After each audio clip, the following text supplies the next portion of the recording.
The paper is called Europeanization of Turkish Politics and the Euro-Turks as a bridge between Turkey and the EU. So Ahmet has asked me to make an overview about the Turkish-EU relations and also say a few words about the Euro-Turks as a kind of bridge between Turkey and the EU. I personally did a lot of research on the Euro-Turks for the last 10 years or so. So that's what I'm going to do. If you like, I can later send you the paper because it's a long version actually. I'm going to try to squeeze everything into 15 minutes if possible. In the last decade, actually since 1999, despite political, ethnic and religious predicaments in neighboring countries, Turkey has experienced one of the steadiest periods in the history of the Republic. At the Helsinki Summit of the European Union in December 1999, the European heads of state and government for the first time offered Turkey the concrete prospect of full membership in the European Union more than 4 decades after its application for association with the European Economic Community in July 1959.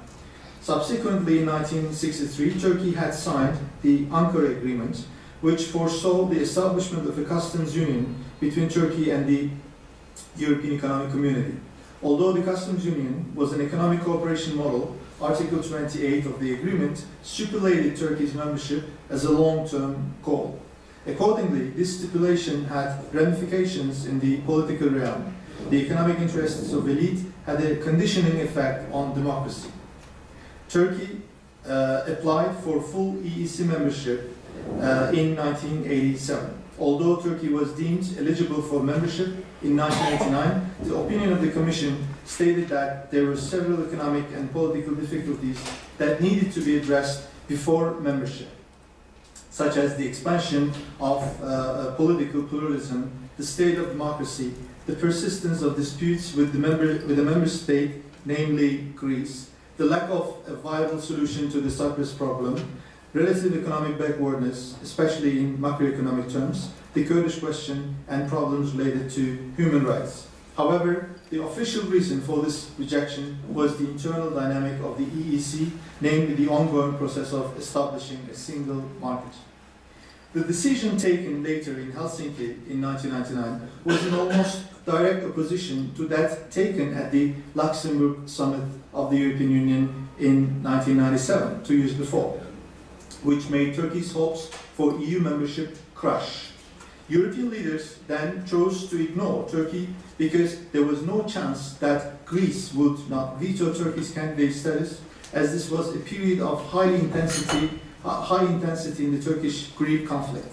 Besides, as the summit took place in December, the EU's disqualification of Turkey was very much influenced by the perception of Turkey's instability as proven during the 28th of February 1997 military intervention. In view of this, they did not want to give the same position to Turkey as to the other candidates who were left out of the Luxembourg group of countries that were to commence their accession negotiations in 1998, such as Poland, Cyprus, Czech Republic, Estonia, Hungary, and Slovenia. In the aftermath of the Luxembourg summit, the public response in Turkey was immediate and harsh. Popular nationalism, minority nationalisms, Kemalism, religiosity, Occidentalism, and Euroscepticism all reached their peaks shortly afterwards. But thanks to the Helsinki summit of 1999, this destructive atmosphere in Turkey did not last long. The EU perspective delivered to Turkey in Helsinki owed much to the letter that had been sent by Prime Minister Bülent Ecevit to the German Chancellor Gerhard Schröder in May 1999. The letter was crucial because in it, Turkey expressed its willingness to undertake structural reforms in the political, social, and economic spheres in order to fulfill the Copenhagen political criteria. These commitments were optimistically interpreted by the political elites of the EU member states and particularly by the German Greens and Social Democratic Party. The letter was sent in the immediate aftermath of the arrest of the PKK's leader, Abdullah Öcalan, in January 1999. As one can imagine, the capture of Abdullah Öcalan was regarded as the end of a traumatic reign of terror and violence by the state officers, both for the political establishment and the nation in general. Furthermore, one should also bear in mind that the most fundamental difference between the 1997 and 1999 summits was the change of the Greek stance towards Turkey's application. It was only after the mutual agreement between Turkey and Greece in 1999 to work closely on rapprochement and to resolve their bilateral disputes by 2004 that Greece lifted its veto and recognized Turkey as a candidate. Furthermore, recognizing Turkey's candidacy at the moment allowed the EU not to put the entrance of 2004 and 2007 and Turkey at the same level. In fact, Turkey was recognized as candidate only after the Helsinki group of the rest of the future 2004 and 2007 entrance was allowed to start negotiations. It is remarkable to see the strong correlation between the Turkish state's stance on the Kurdish question and the intensity of the European integration process. For instance, Turkey's willingness to undertake reforms correspond to a moment in time when the leader of the PKK was arrested and contained back in the late 1990s. And similarly, changing stance of the French state to lift its embargo on the regional development chapter coincides with the attempts of the Turkish state currently to negotiate with the imprisoned leader of the PKK again. In 2002, the Copenhagen summit introduced new concerns and discussions regarding the nature of the European identity, the notion of Europeanization, and the borders of Europe, which led to identity-based concerns regarding Turkey's place in Europe and the situation of Islamic identity in European societies. The main concern was whether the EU aspired to become a global actor or rather preferred inward-oriented integration. Subsequently, while the former aspiration was accommodating towards Turkish membership, the latter perceived Turkey as a liability given the social, political, and economic disparities between the EU member states and Turkey. For the first time, the Copenhagen summit and the subsequent discussions linked the question of culture with European enlargement and the EU's capacity to embrace cultural differences. Between 1999 and 2005, there were a lot of reforms in Turkey in terms of democratization of the country, in terms of the human rights record, in terms of the economic indicators, in terms of the regional equality, etc. And here I'm going to put some of the reforms which were made during those 5-6 years, which I call the virtuous cycle. However, the virtuous cycle ended in 2005 when the accession negotiations started between Turkey and the EU, which is very paradoxical. And in the paper, I actually discuss about the differences between this virtuous cycle between 1999 and 2005, and then the vicious circle, which started back in 2005 and still lasting in terms of with respect to the Turkish-EU relations. And of course, there are several different reforms made. For instance, the power of the army on the civilian politics has come to an end to a great extent, and among several other things, what I call the Turkish Vergangenheitsbewältigung started. Turkey's come to terms with the past. This is what I call. I'm not going to go into detail of all these different reforms and changes. There are also in the slides some indicators about Turkey becoming a soft power in its region, which was actually even more intense until a couple of years ago, before the Syrian crisis started.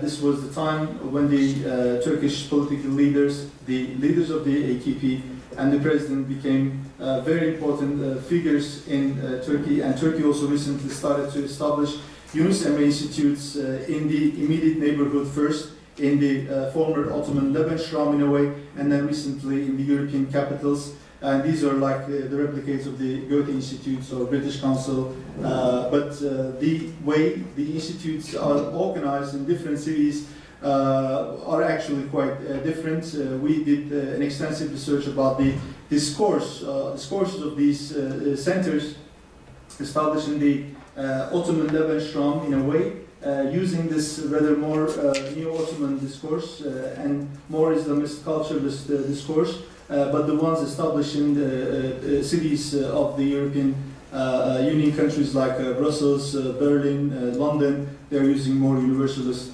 discourse. If you're interested, I can later share with you this research. And also, when you look at the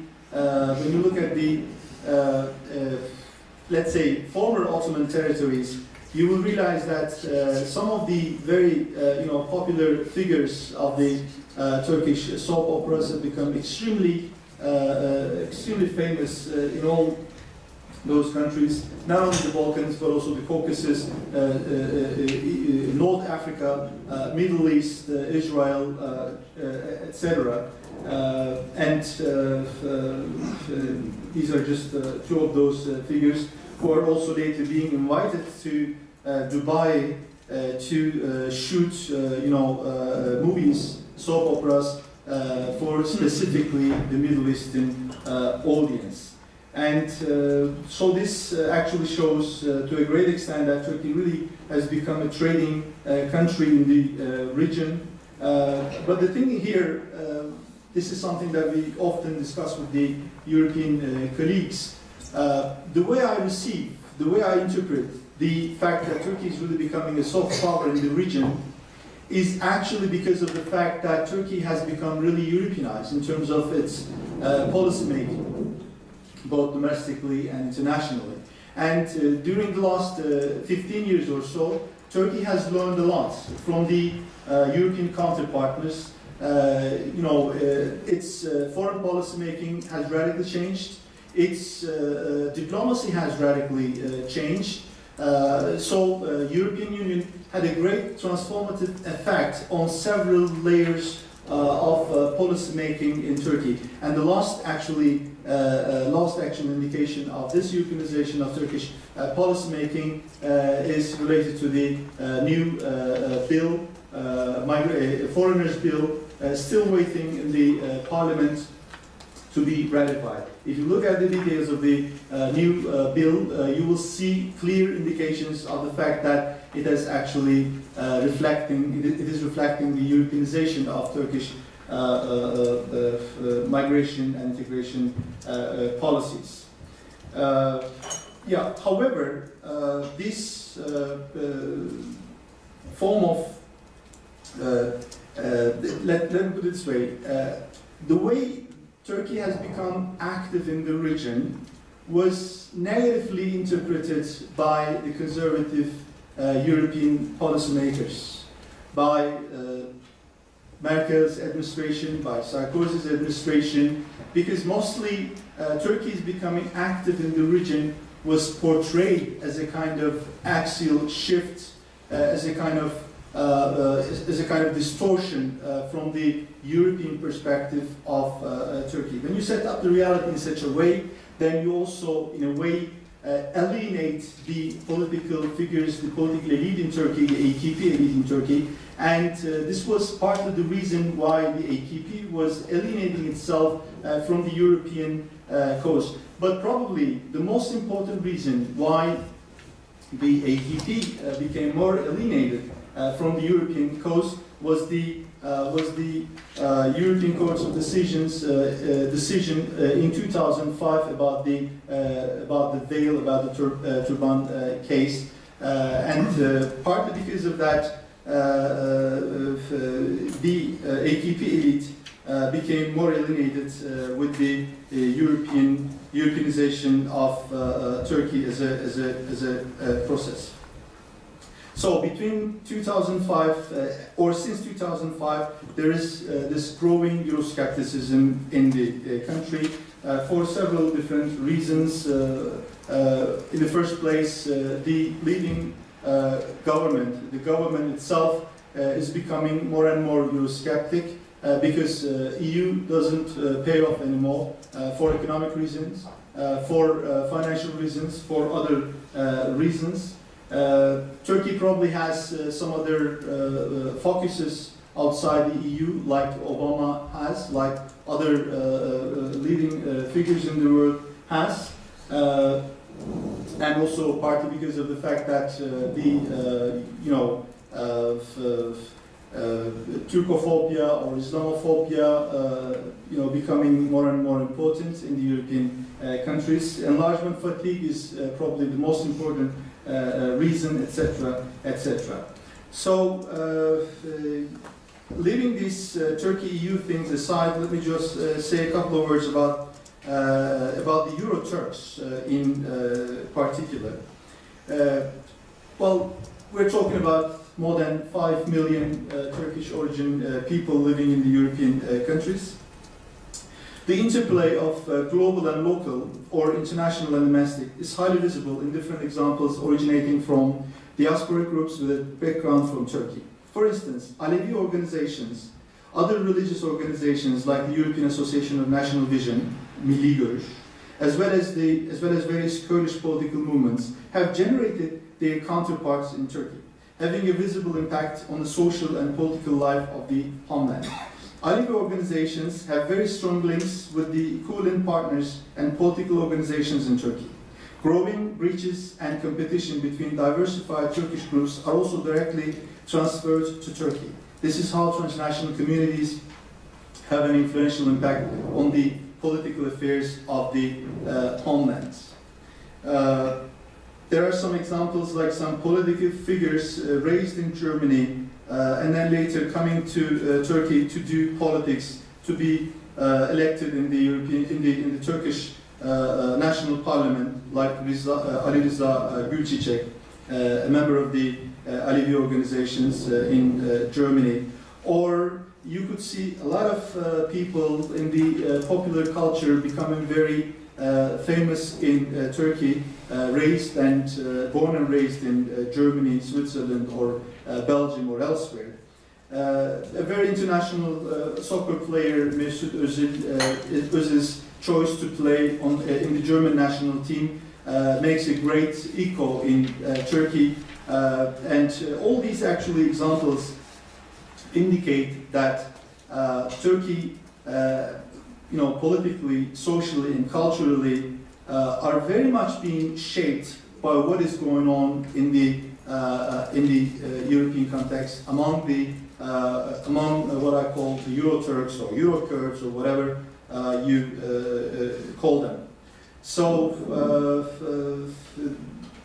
yeah, these are just some observations about the impact of the Euro-Turks on Turkish politics, society, and culture. As a conclusion, let me say a couple of words about the conclusion.